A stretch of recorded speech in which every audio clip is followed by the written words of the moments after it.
بسم اللہ والحمد للہ والصلاة والسلام علی رسول اللہ۔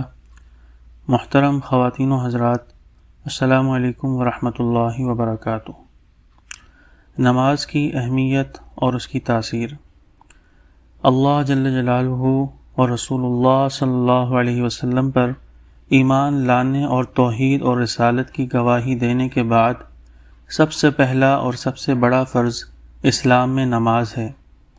نماز اللہ تعالیٰ کی خاص عبادت ہے جو دن میں 5 دفعہ فرض کی گئی ہے۔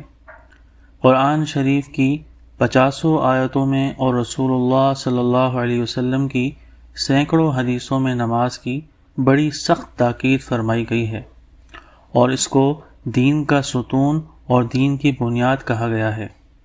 نماز کی یہ خاص تاثیر ہے کہ اگر وہ ٹھیک طریقے سے ادا کی جائے اور اللہ تعالیٰ کو حاضر اور ناظر سمجھتے ہوئے پورے دھیان سے خشوع اور خضوع کے ساتھ پڑھی جائے تو اس سے آدمی کا دل پاک صاف ہوتا ہے اور اس کی زندگی درست ہو جاتی ہے، اور برائیاں اس سے چھوٹ جاتی ہیں، اور نیکی اور سچائی کی محبت اور خدا کا خوف اس کے دل میں پیدا ہو جاتا ہے۔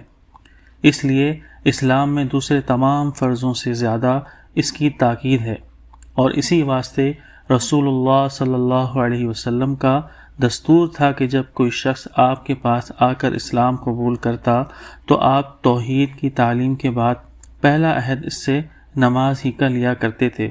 الغرض کلمے کے بعد نماز ہی اسلام کی بنیاد ہے۔ اللہ پاک ہمیں بھی نماز کی اہمیت اور اس کی تاثیر کو سمجھنے کی توفیق نصیب فرمائے۔ جو پڑھا سنا اللہ پاک عمل کرنے دوسروں تک پہنچانے کی توفیق نصیب فرمائے۔ وآخر دعوانا ان الحمد للہ رب العالمین۔ السلام علیکم ورحمۃ اللہ وبرکاتہ۔